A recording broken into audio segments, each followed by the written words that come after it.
Good afternoon, everybody. My name is Corey Rosen, and you're listening to the Story Podcast. Today, I have a super awesome guest, but before we get into that, I just want to let everybody know that we have our website finally up and running. That is CoreyRosenProductions.com. That's CORYROSEN Productions.com.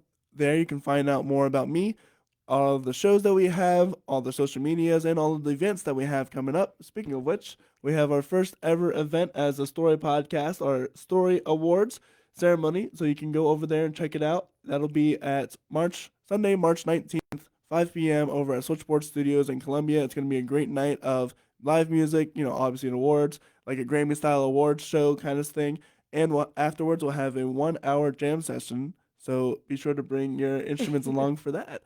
With that said, I have on Miss Katie Damiano. Katie Damiano is a music therapist who believes adamantly that music is not a luxury, music is a necessity. She has 2 decades of experience working with children with special needs. In addition, Katie is the executive director of Heartstrings United, a non-profit organization with the mission of bringing sustainable early childhood music programs to missions that serve children with backgrounds of abuse, trauma, and neglect. She is also a local musician who enjoys playing the folk stylings of Joan Baez, Dar Williams, and Joni Mitchell. Katie, how are you doing today? I am good. Thanks for having me. Of course. So, music therapy, what a place to get into. Yes.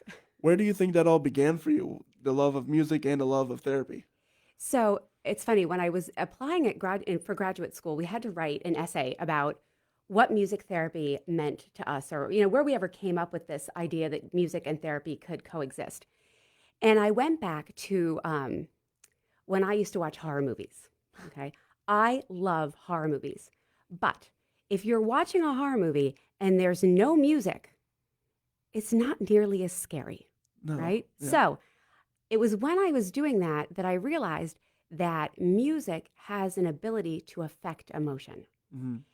And, as I, kind of went through high school, college, I wanted to be a Broadway singer. Like that was going to be what I was going to be when I grew up.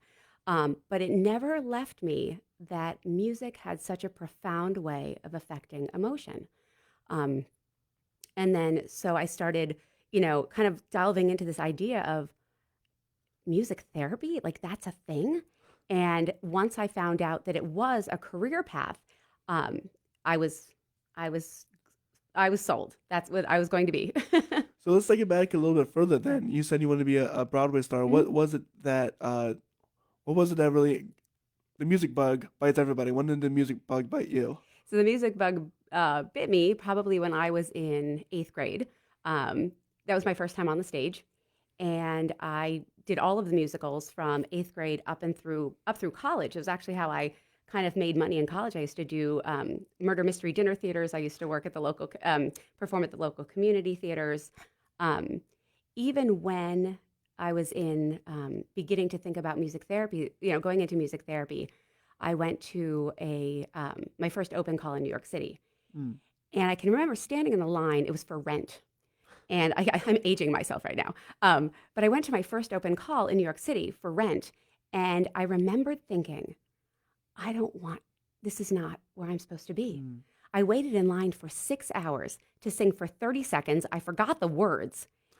And so while the music bug had bitten me in a very, early on, it was in that moment that I knew that's not where I was being called.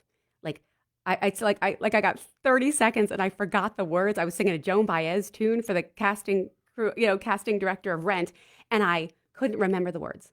And that's when I knew, like, the music that I love was meant to do something else. Mm. It was a very profound moment, actually. Yeah, for sure.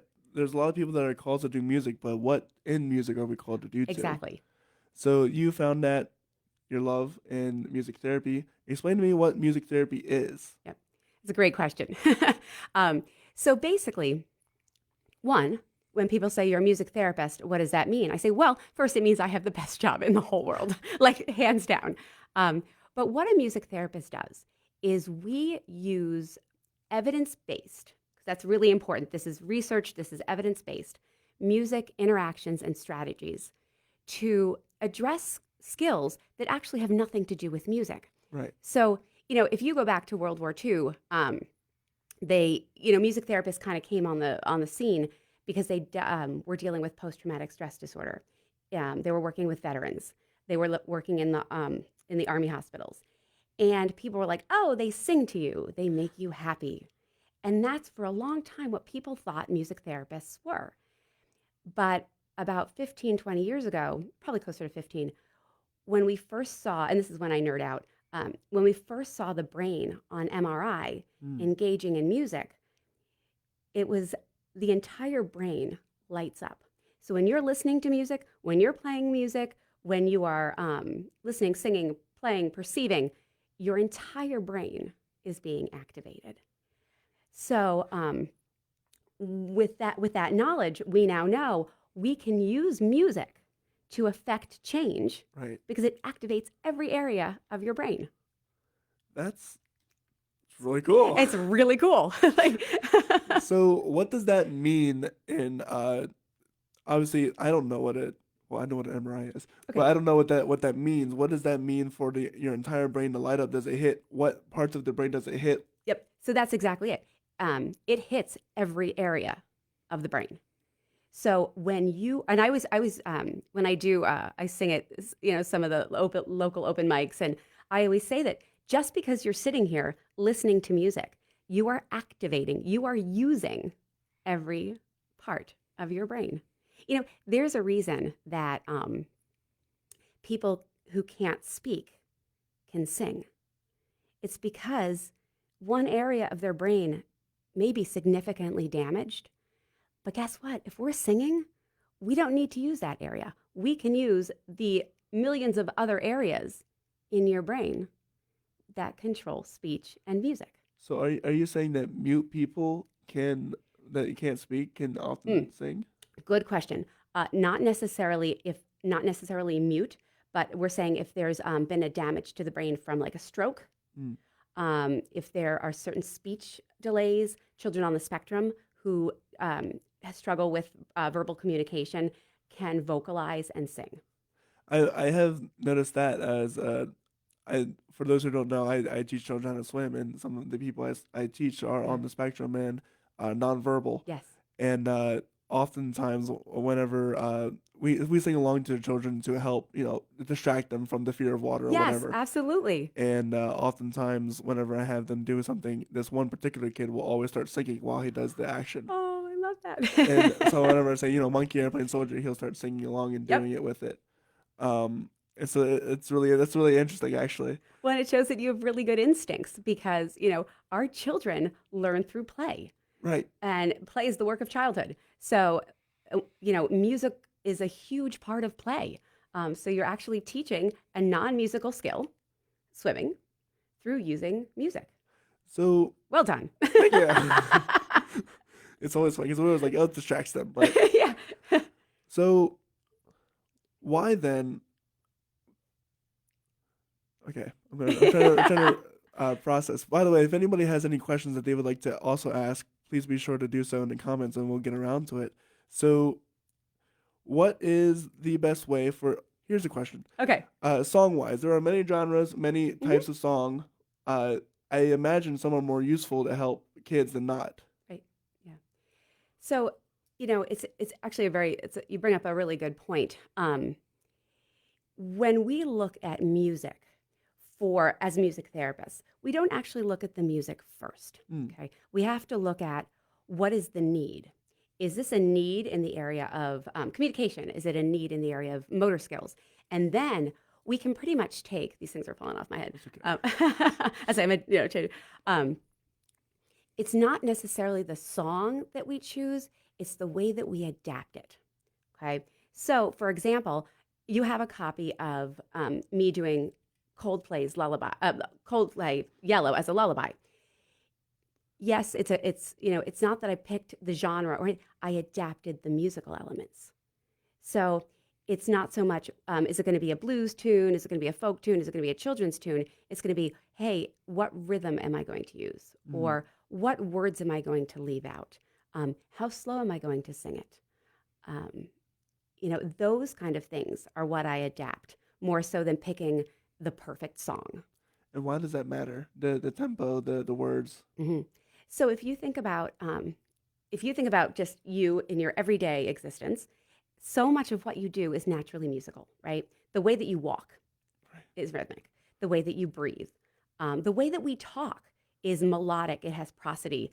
It has rhythm.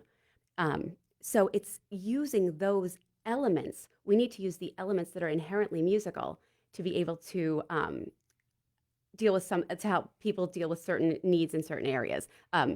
Rephrase, ask me that question again because I want to So make what? sure I answered it correctly. Why does the tempo? Why does the harmonic structure? Why Mhm. does the words that you leave in and out matter?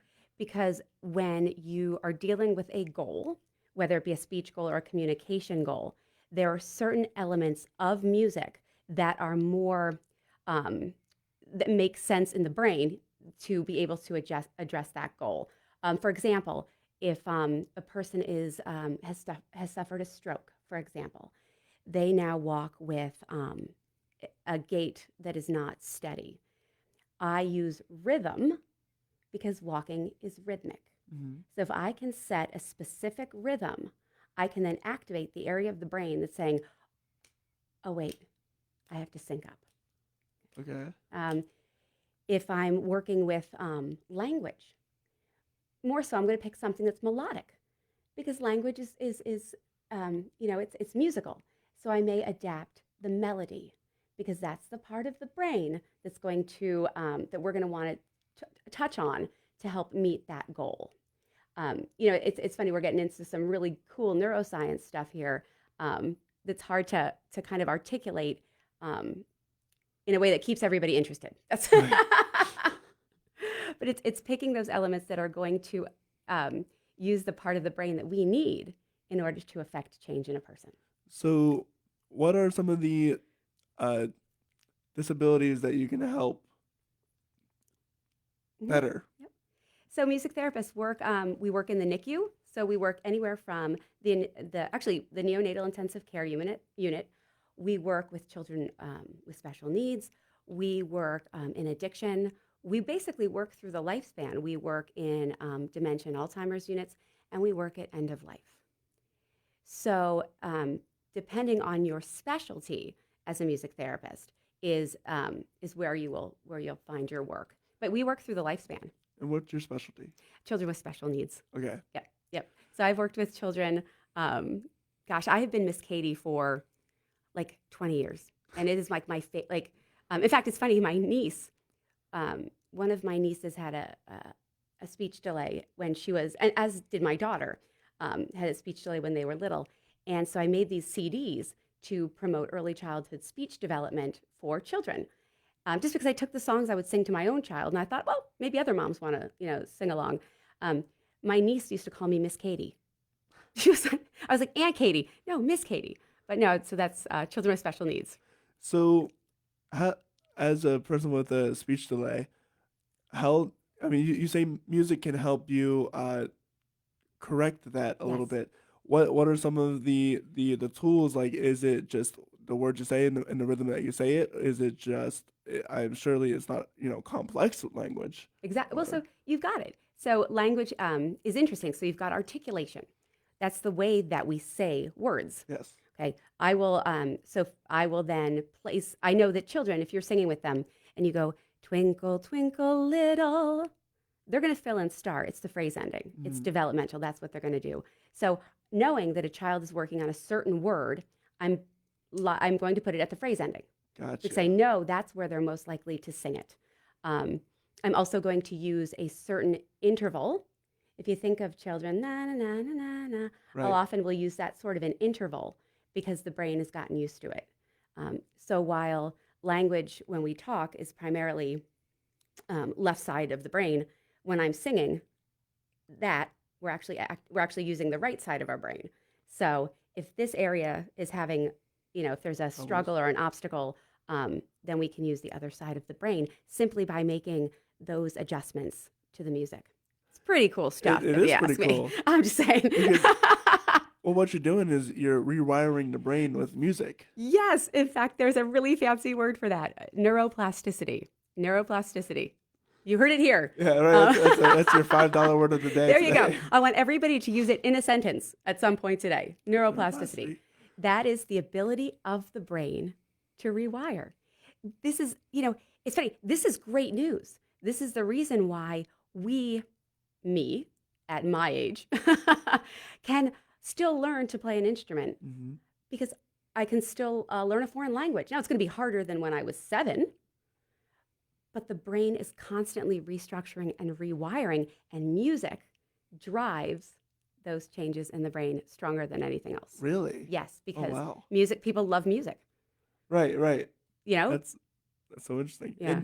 And yeah, to comment more on the neuroplasticity, is the reason why we can get rid of addictions, or we can come back away from alcoholism or Exactly. drug use, et cetera, et cetera, et cetera, Yeah. because we can rewire our brains away from our triggers or away from our previous habits, and that's why we can make new habits, Yes. make better habits as well. And that's why, when we get to the Heartstrings United program, um, while most people will look at it and say, "Oh, what a lovely idea! She sings, she teaches early childhood music programs." No, what I'm really trying to do is restructure and we rewire a little brain that has been afraid for a really long time. So much like, addiction wires brains in a certain way, so does abuse, Hmm. so does trauma, so does neglect. So what's our best option? We know that music drives neuroplasticity. We use music to rewire the brain. So how do you use and so, let's talk about your nonprofit, why you got that started, and then Okay. we'll go more into it. Okay.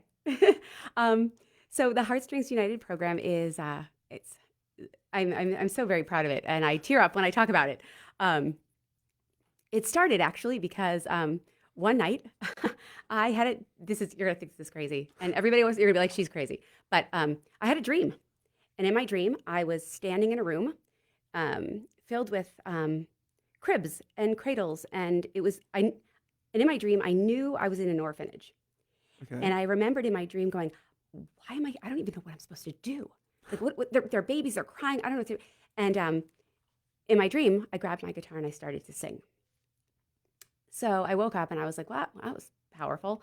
um, the problem is I didn't just want to go to third world countries and sing to children, because Right. guess what, you go and you sing to a kid, you love them, but you love them for 2 weeks and you leave. And again, if the goal is to rewire the brain, It's a long it's a process. long process. Miss Katie from the US can't come and make it better in a week or two. So the goal behind, so again, I thought of it. The goal behind the program is teaching the people who take care of children. So children who are in missions, who have been abused, trauma, neglect, teaching the caregivers of these children to do early childhood music groups 1 to 2 times a week in order to provide a safe space for the children to make music. I'm not training music therapists. I'm training, because I'm not teaching you to be a music therapist, Right. but I'm teaching you to use music in a way that for 20 minutes a day, twice a week, 3 times a week, um, a child's brain is not going to be in fight or flight.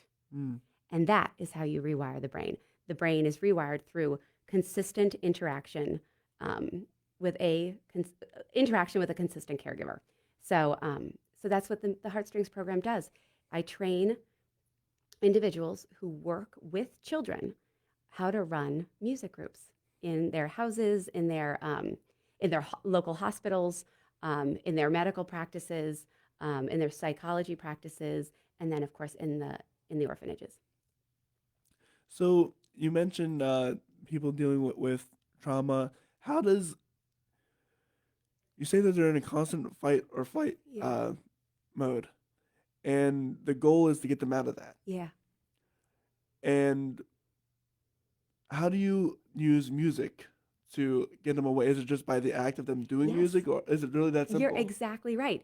Just the act of making music, if we go back to that original MRI Mm. and we see that when we make music, that all of the brain is being activated, well, guess what? That little brain isn't in fight or flight, because we just in the natural environment of making music, we're taking a little brain out of fight or flight, or at least I'd like to think we are. Um, So that's kind of the idea behind the program. But again, it's one of those things where, do I wish that I could go and stay for years? Absolutely. Right. But it's not in the cards. Do So you happen to know why our brains just all light up, or is it just a mystery of science at this point? I think it's the miracle of music at this point. I think, you know, um, there is nothing else that I'm aware of that, neurologists like Oliver Sacks, he's a very famous neurologist. He died a few years ago. Um, he wrote about music. I don't know what it is or why it is. Is it auditory? Is it the feelings that it invokes? What is it about it? I don't know, but we know that it is the only thing that activates all of the brain. That's crazy. It's like ridiculously crazy. Like I should have brought you a slide of like a brain on music. Like it's super cool. Well, I have seen it before. I have seen it before. Yeah. Because I like to delve a little bit sometimes. Yeah. But just to the extent of knowing, because I'm sure over your 20 or so years, you Yeah. said, of doing it, you have some wonderful stories of kids, Yeah. figuring out how to walk, how to Mhm. talk, how to verbalize. Do you want to share some of that? Sure. So, it's funny. I will often tell people I have been in 20 years. I have been there. I've seen and heard. I've heard children's first words, and that sometimes comes at the age of 12. Mm. Depending on the child. I've seen them take their first steps. But one of the hardest things I've also done is hospice. I've also been there as children pass. Mm. So I've been really fortunate in so much of the work that I do. I can remember I had a little guy. He was like, what is he, 3 or 4? Just was not walking. He is a little guy with Down syndrome. Would not take a step. And one day, now we know walking is rhythmic, right? Right. So you kind of figure out the way that we walk. And I grabbed these sticks and I pretended we got on a choo-choo train. And I stood him up and I just started tapping. And Mom was behind him and I said, Mom, just kind of guide him. And then I said, okay, let go.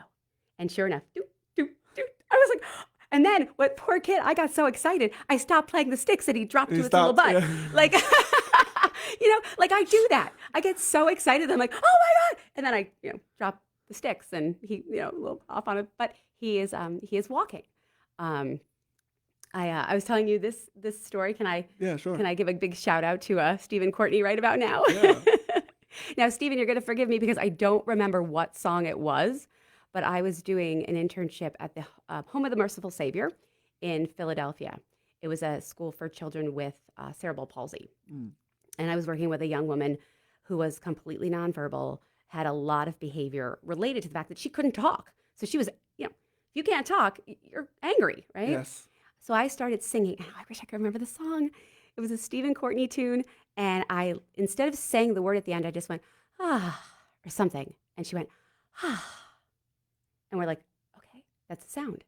And then I think I turned it into a couple of things, like la or pa or something. And by the end, it was pop. So her first word was pop. So it was like stuff like that. Now, it's not all beautiful. Right. I've had my hair pulled.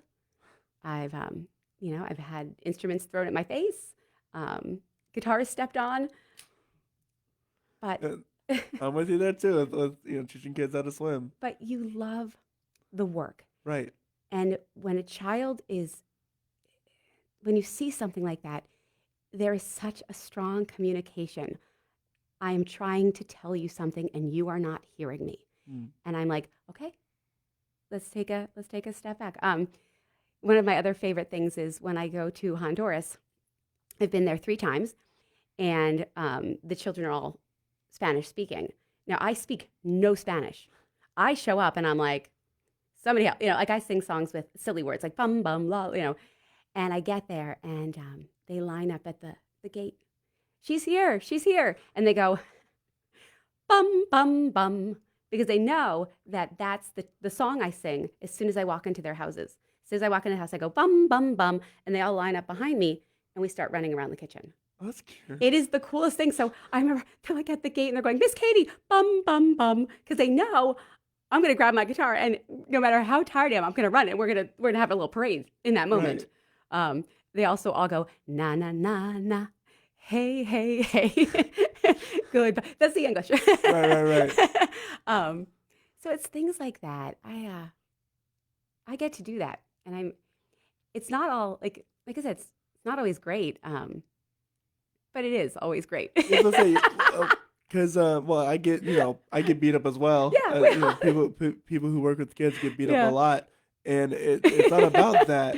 No. It's not what it's about. It's about seeing, oh, the kid floats for the first time, and they're like, I can It's do it, yes, and it's that reward that you get when you see someone jump in for the first time, or for yeah, you who speaks for the first time, or takes a few steps.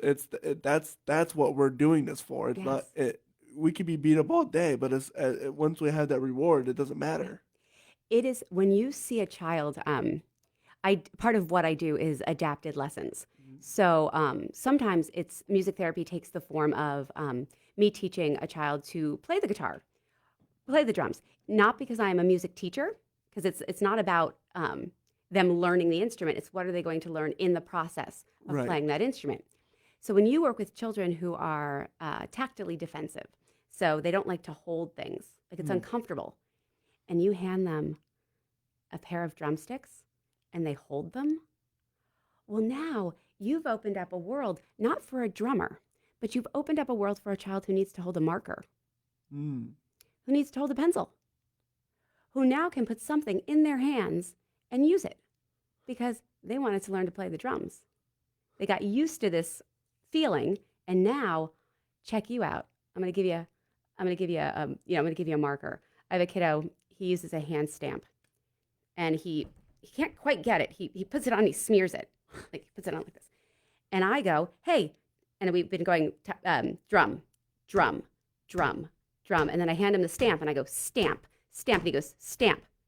He gets it. He gets it because now it's got a cue. I get to see that every day. Like I get to see stuff like that every day. And if you want to be a music therapist, get in touch with me Right. because I think you're going to want to. So, what are obviously this is a lot of on the job, on the uh not necessarily it's a lot of improvising. That's what I'm trying to say. Yes, yes. What is one of the wildest things you've had to improvise? Oh, so what I love is we have children who use what is called a voice output device. It is augmentative communication. Sometimes when children don't have expressive language, like a lot of children on the spectrum, they use a computer to communicate. Kind of like Stephen Hawking a little bit. That's augmentative communication. Sometimes they will ask me to sing about random topics. So, for example, because there's music therapy is success oriented. So if I say, "Hey, what are we going to do today? What should we sing about?" and I get guacamole, We're singing about we're going to guacamole. sing about guacamole. So, so I have come up with the Miss Katie specialties known as the hot dog blues, scooting down the hallway, the cheeseburger song. I do one called the glass slipper, and it's a takeoff. I used Bob Dylan's "Don't Think Twice, It's All Right," Oh and I wow. turned it into a song about Cinderella. I get to do so. It's you better always be ready to rhyme, you know, um, because again, you want a child set up for success. Um, the older kiddos are a little bit harder because they'll come in and they want to sing. They want to sing Alanis Morissette, and I'm like, oh my goodness, you want Miss Katie to do what?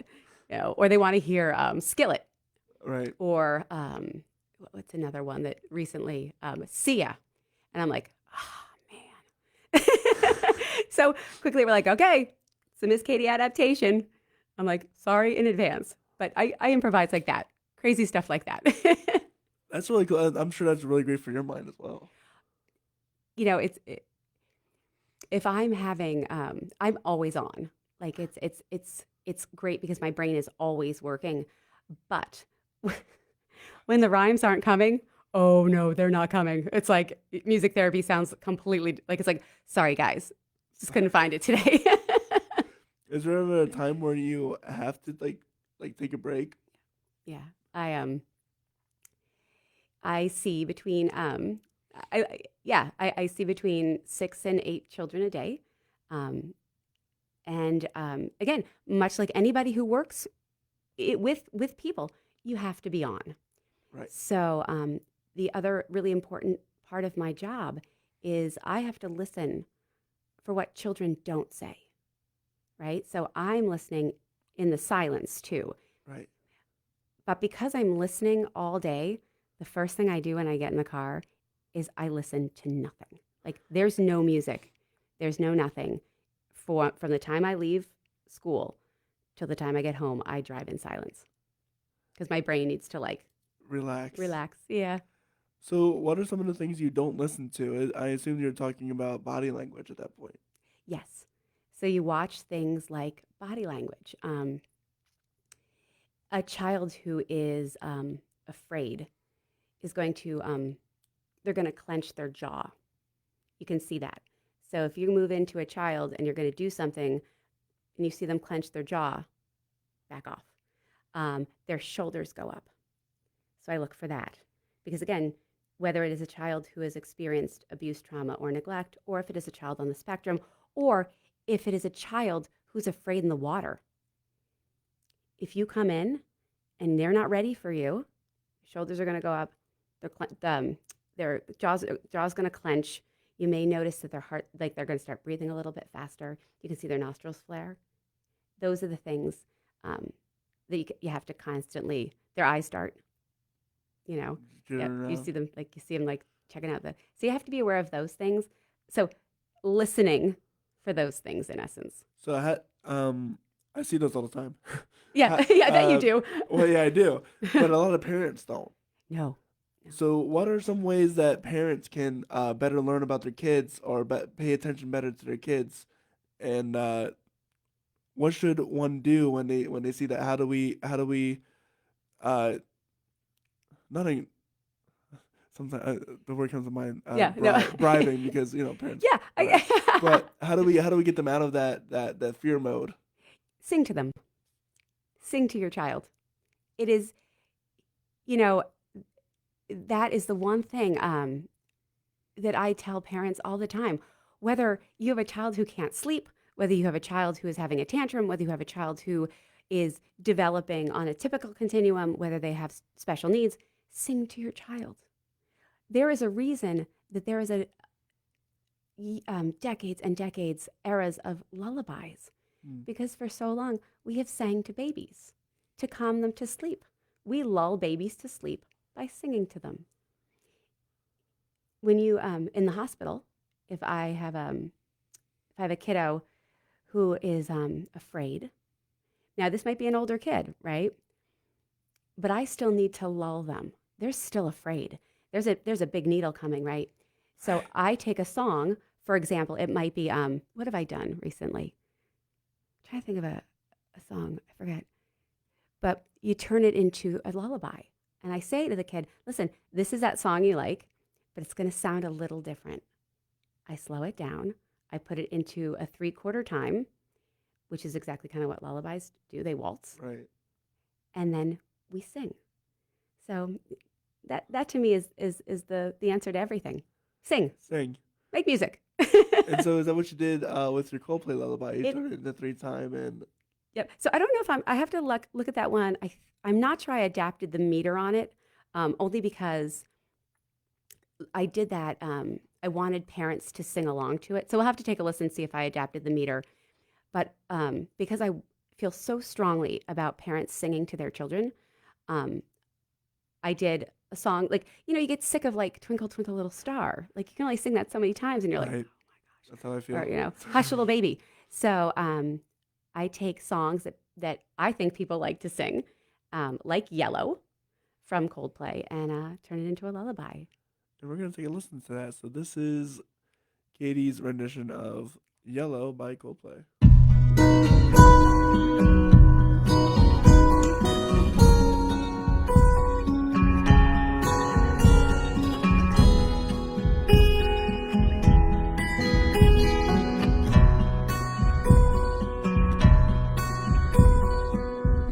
Look at the stars, look how they shine for you, and everything you do, yeah, they were all yellow.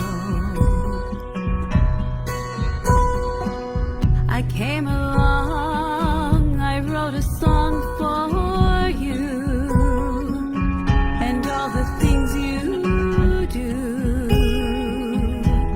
and it was called yellow. So then I took my turn. Oh, what a things you've done, and it was all yellow.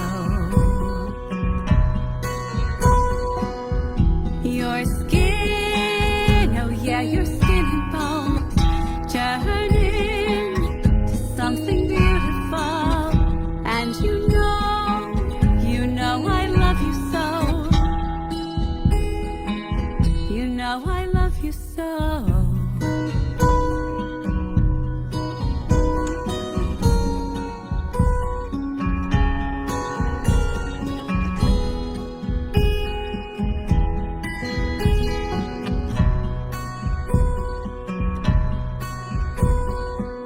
I swam across, I jumped across for you.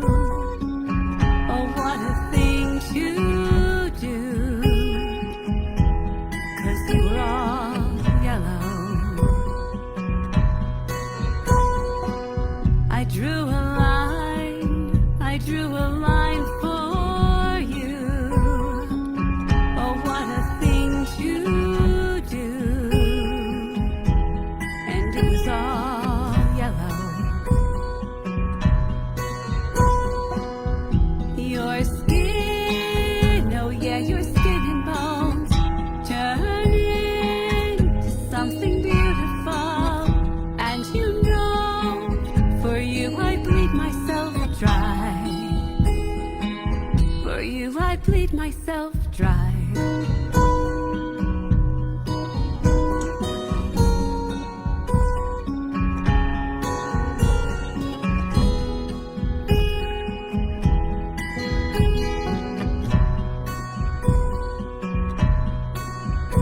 It's true. Look how they shine for you. Look how they shine for you. Look how they shine for you. Look at the stars.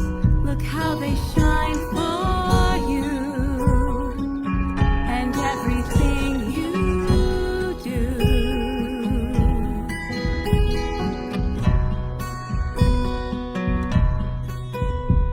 It's almost as if Coldplay should have released that as a lullaby. It's really good.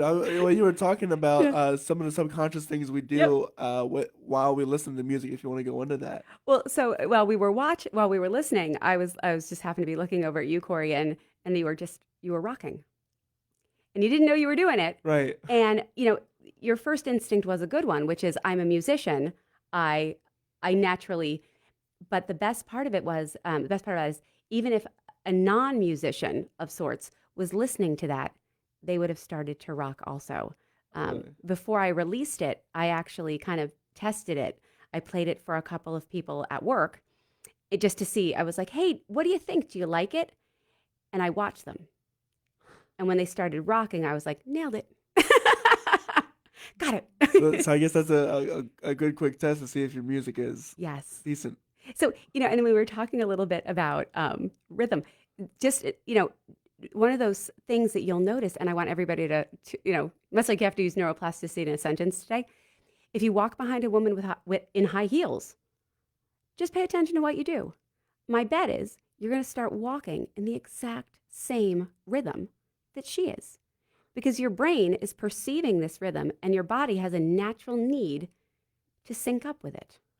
That's so weird. I'm also It's so cool. well, because there's also studies that are really coming to my mind as like people who are in relationships, their heartbeats will sync Yes. together, Mhm. or stuff like that. Yes. And it's crazy how the human. I mean, we're all individuals, but when we come together, we really need to sync up, Yeah. or automatically sync up. Babies in the neonatal intensive care unit, their little hearts are going so fast. And we need those little hearts to slow a little bit down because they're burning so many calories, right? Right, So right. before a little preemie can leave the NICU, they need to gain weight. They need to have a good oxygen consumption. So they'll bring the music therapist in. And what we'll do is we will match the rhythm of that little heart that is going so fast. And then we will slowly try to bring that down simply by presenting a complementary rhythm to it. Doot, doot, doot, doot, doot, doot. We'll use something like a gatto box or just a simple hand drum just with my finger. Because again, bodies, physiologic functions sync up. The way that we breathe, the way that our hearts beat. That's so crazy. Because I know that as a person in marching band, obviously you walk in step Absolutely. with everyone else with you, Yeah. and I have noticed that people do not do that outside of marching band. Yep. But that's always one of my things. I always lockstep.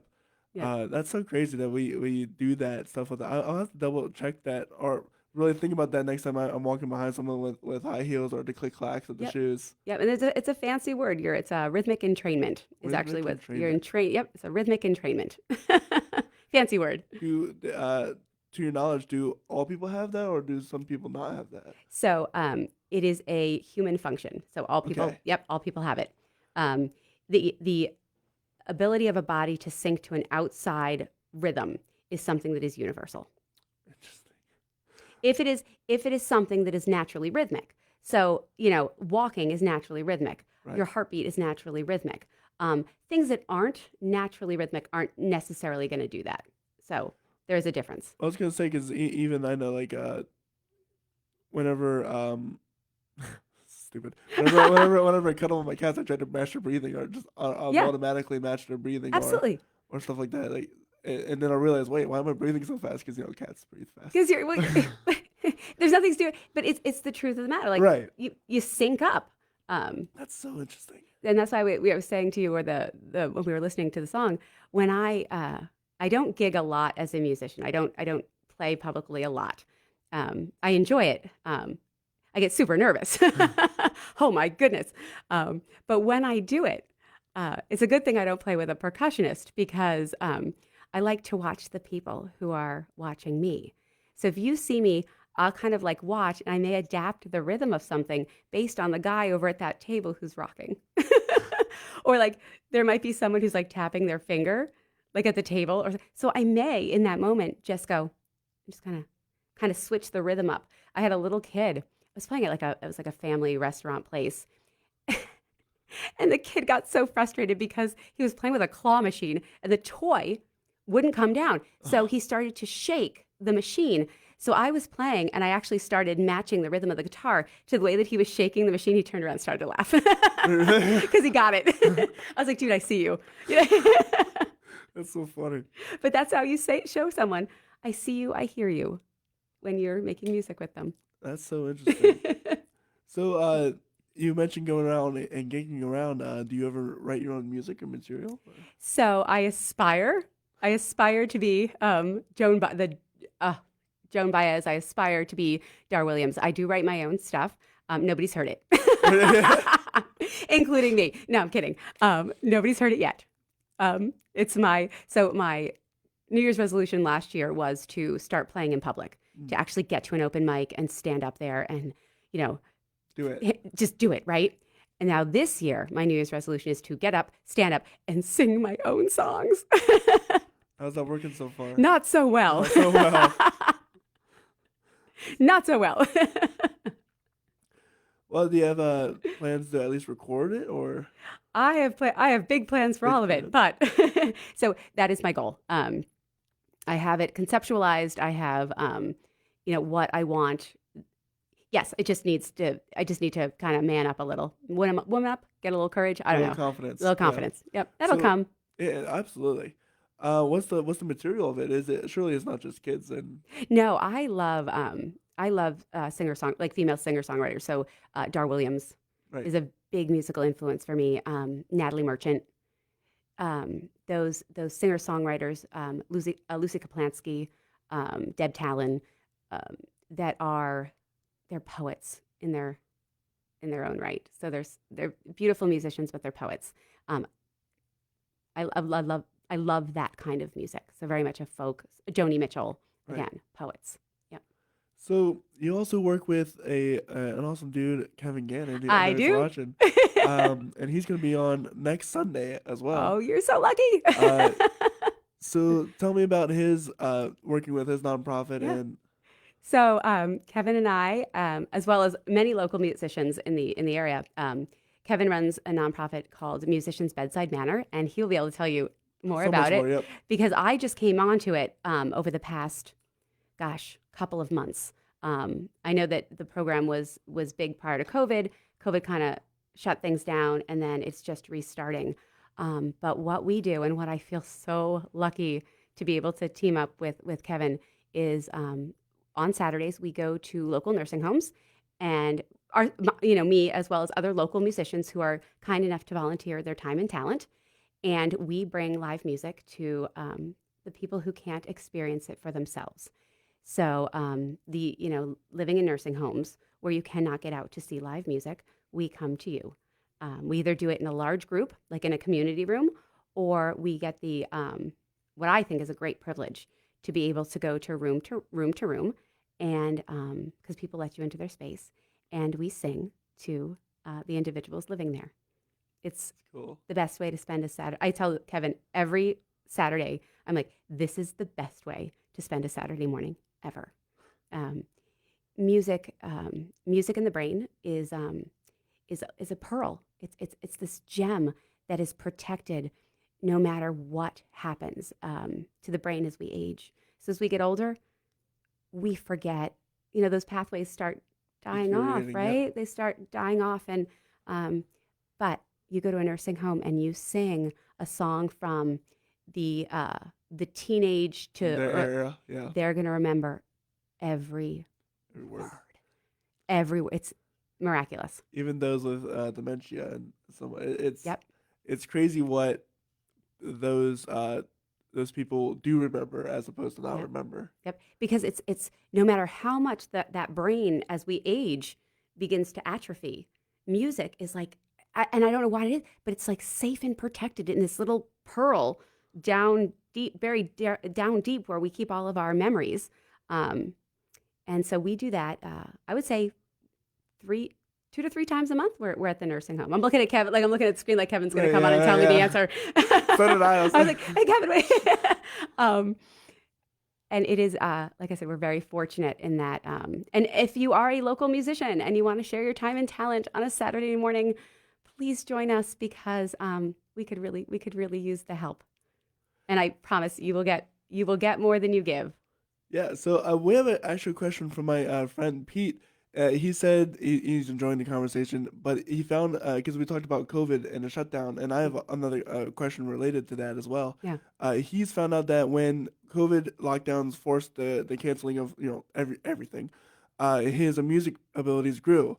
Could this be attributed to the shutting down chaos and letting creativity grow, or is that just Oh, I think. what do you think? Oh, it's first of all, it's a great question, and certainly it makes sense because remember, it's almost as if we quieted all the other noise, right? Right.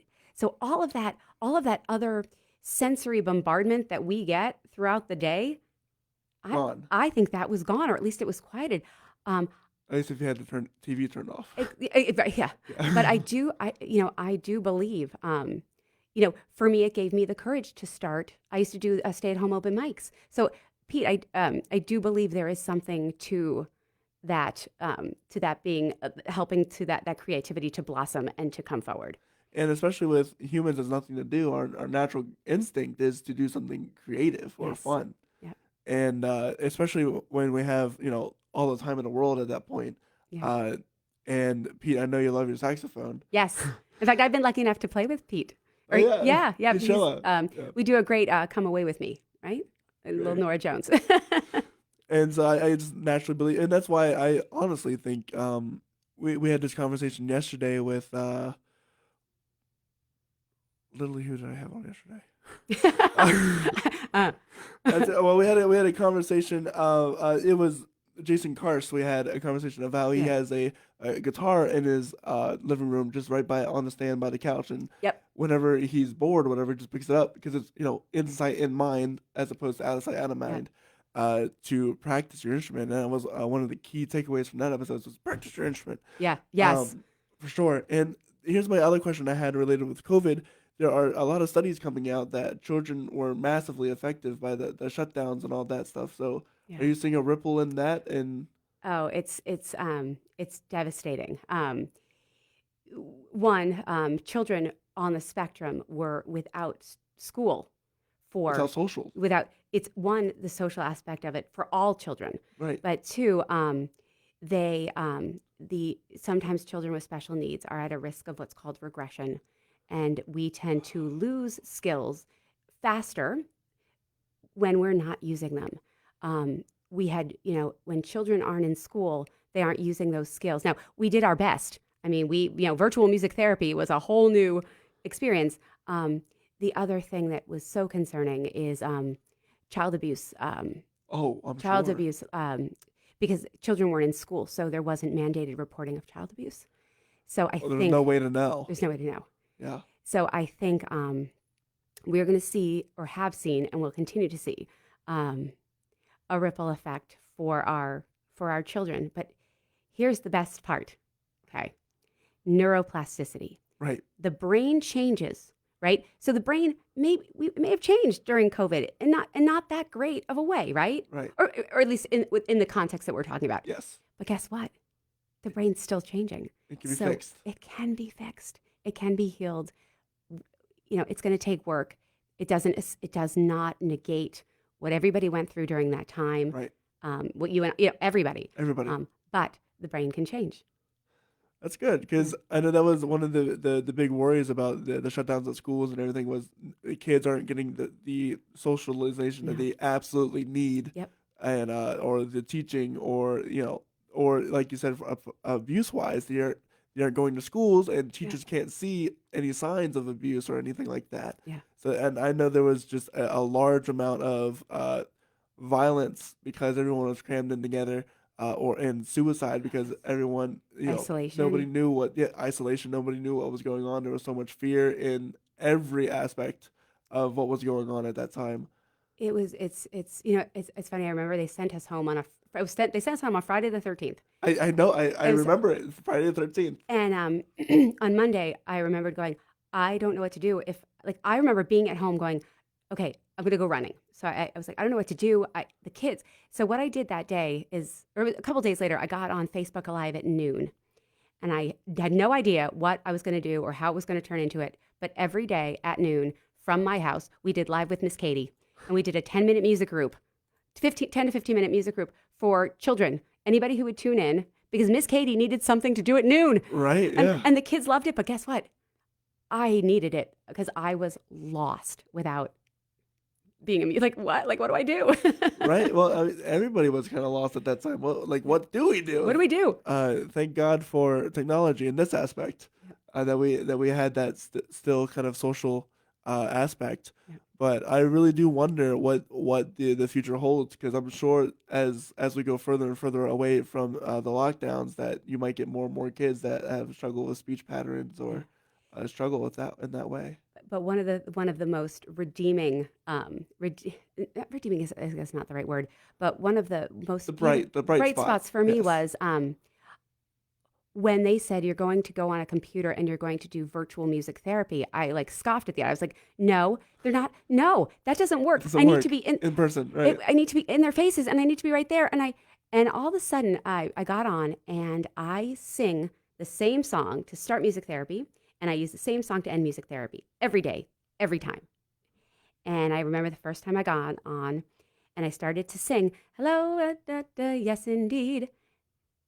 The children recognized me. It wasn't because of anything other than, wait, I know that song. She's that lady who sings that, or that's Miss Katie, but Right. that's a Miss Katie song. And that's how it was so cool to see that it wasn't that it wasn't about me. It was about the fact that they knew It was the that music. song. It's music time. Wow. She's here. That's awesome. Yeah. Because that was another thing about being in person as opposed to being like the whole thing of online education versus in-person Yeah. education as well. That's really cool that music even can transcend that. And I was the first one to be like, no, I was such a cynic about the whole idea. And then I saw that I saw it in It action, works. and it's now impacted the way that I practice because just in case, I saw the way that it carried over to the virtual environment because the children recognized what I was singing. Awesome. So. So we're Okay.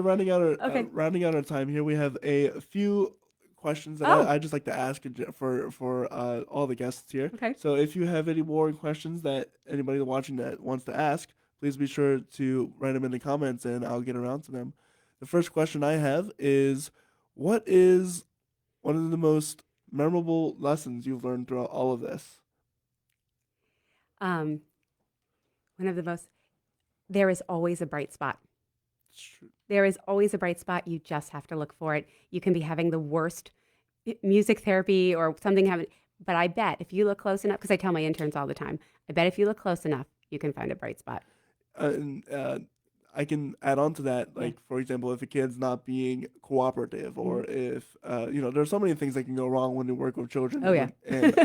But just getting them to talk to you or getting Mhm. them to look your way is a win, right? Getting Absolutely. their attention, having them put their for us, having them just put their feet in the water or having a seat at the Yep. side of the pool, it's a win, Yep. right? And it's not always going to go the perfect way. And like you said, since yours is a success-driven Yep. thing, having them even walk in and sit down is a success. Exactly. So that is my what I've learned, what I remind myself, what I tell like I said, the interns that come through, look for the bright spot. So, what is one piece of advice we always we did talk to like your parents sing to your children? What is another best piece of advice that often adults wouldn't think about when dealing with kids? Um, Match and mirror. They are not little adults. Okay. Mm, So if you can match a child just by coming down to their level, if you can mirror them by, if they're talking fast and they're super excited, well, you're going to want to talk really fast and be super excited too. Match and mirror. Because when you match and mirror anyone, a child, an adult, it is telling you, I am with you and I hear you and you are important. and it establishes rapport as well. Exactly. That's something I learned a lot. Well, just doing this podcast as Yep. well. You have to match and mirror, and it's such a push and pull that humans have with Yes. each other. If the reason why people see people as charming or whatever is Yeah. because they're really good at matching and mirroring the other person. They're really good Yeah. at reading the room and then reciprocating the room Yeah. back. Yeah. That's the way you win hearts and minds over, Yeah. is by, and especially for a kid, it's really hard sometimes to win a mind Yep. of a kid over. Yep. But if you match and reciprocate, it's gonna give them, oh, they're on my level. Yep. They see me, Yes. and Yes. and it gives them more encouragement for them to match and mirror as well, because kids are really also really Oh. good at matching and mirroring as well. And I think one thing that I will add to the matching and mirroring is every child, every person that you interact with wears a sign. Remember that everybody wears a sign that says, make me feel heard. Right. Make me feel heard, make me feel important, make me feel precious. And you can do that simply by Matching and mirroring. matching and mirroring. That's Yep. right. So what is one of the biggest mistakes that you think that can be made, or maybe yourself have made, and within the realm of music therapy, and how can we curb that for the future people who want to get involved in that? So I would encourage anybody who wants to, music therapy, wants to go into music therapy, even current music therapists. I am a storyteller. So when you come into music therapy, I want to tell the story of how wonderful it was. But the field as a whole needs the data. So the biggest mistake I made was not learning early on to be more of a scientist when it came to data collection and being more data driven.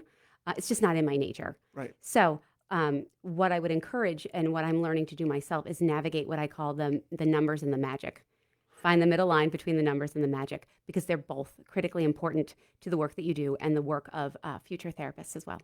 just say, because There's no data, if there's no documentation, right? how do we know that it's actually working? Right. So Right? if you had asked Miss Katie from 10 years ago, I'd be like, because it is. Because it is. That's Because it exactly is. right. Don't you Yes. see that child? No, but unfortunately, and I don't like I said, I don't love data collection, but it is like I said, it's not valuable. always it's not good at it either. But it's a critical component of the work that we do. And because anecdotal only gets so far, I right? know, but it's so great. And it's so great. But you have to have those data collection points for future selves to validate Yep. this whole entire idea of music therapy, because Yes. there is a little bit of a stigma towards Yes. Oh my gosh. Please, people think I sing to musicians. Like you're Right. a musical therapist, or you sing to, and I'm like, no. No, this is way more than just singing to musicians Yeah. and making them feel better, or singing to kids and make them feel better. There is, and to be fair, I thought about this as well, but I know the whole extent. But it's way more than just that. Right. Clearly, Thank you. I and appreciate that. clearly there is a precedent Mhm. for this to happen, and especially with the whole lighting up of the whole entire brain. Yeah. That's incredible It's to pretty me. cool. So, last question: what is one of the funniest things to ever happen? Oh gosh, what is one of the funniest things that has ever happened? I, you know, one thing that I love to do is make rhymes. So we will have a kiddo, and I'll just make up a song. Okay. I don't know if it's the funniest, it's the one that I can come up with on the spur, but every once in a while I'll rhyme a couplet or I'll do something and I'll stop and I'll just be like, well done, music therapist. And the whole room starts. So sometimes it's just for the benefit of the adults in the room that I can write some sort of ridiculous rhyme off the top of my head. And once I actually wrote one and I actually teared up. I was like, oh my God, that was so sweet. I should write this down. But no, I mean, like there's little things like that every day that just, I'll come up with something or I'll do something in the complete wrong key. You won't even know what song it is. And I'll be like, mic drop, start over. Start over. I'm like, sorry.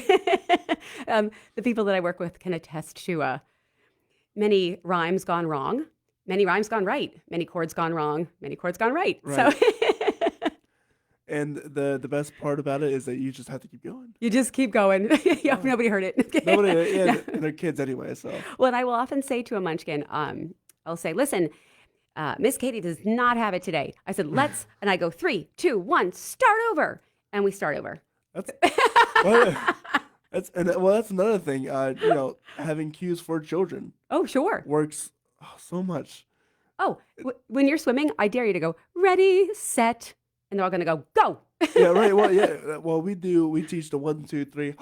Yeah. So that way, whenever we count to 3, it becomes instinct to take a breath. You got it. Or stuff like that. For the kids that are in special needs, we've tapped their heads to put their head back, or Beautiful. stuff like that. Push the bottom of their back, like Yep. smaller back, to help push their belly up, so that way they can float. Yeah. And it's cues like that Yeah. help children way more than sometimes verbal. Absolutely. Oh, absolutely. It's Pavloving them. Ding, ding, ding. Yeah, right. Well, where can people find more about you and the work that you do? So you can find me actually online at my website to learn about music therapy and to learn about Heartstrings United. The website is heartstringsdevelopmentalmusic.com. That's where you can find out what I am, what I do, who, the populations that I serve, as well as, if you are interested in hearing my music or me singing, I use an Instagram called Blue Guitar Girl. Just because I play a blue guitar. So that's about the extent of that. But since for the purposes of music therapy, heartstringsdevelopmentalmusic.com. Well, with all that said, I am Corey Rosen. This is the Story Podcast. If you want to learn more about me and the work I do, you can go over to CoreyRosenProductions.com. That's CORYROSEN Productions.com. There you can find out more about me, the podcast, my missions, the events that I wanted to put on. And speaking of events, we have our first ever event coming on this Sunday, March 19th, 5 to 9. It's the Astoria Award shows, where we give out awards to subjective and objective things. A Grammy-style award show. There will be live music, food, and a 1-hour jam session, so be sure to bring your guitar or your instrument with you. with that said, tomorrow we have on one of some heroes of mine, really. Yes. From the band Snarky Puppy, we have Bob Lanzetti. He's an original member. Uh, Haida Ogawa, he's an incredible percussionist, one of the most sought after percussionists in the world, I believe, right now.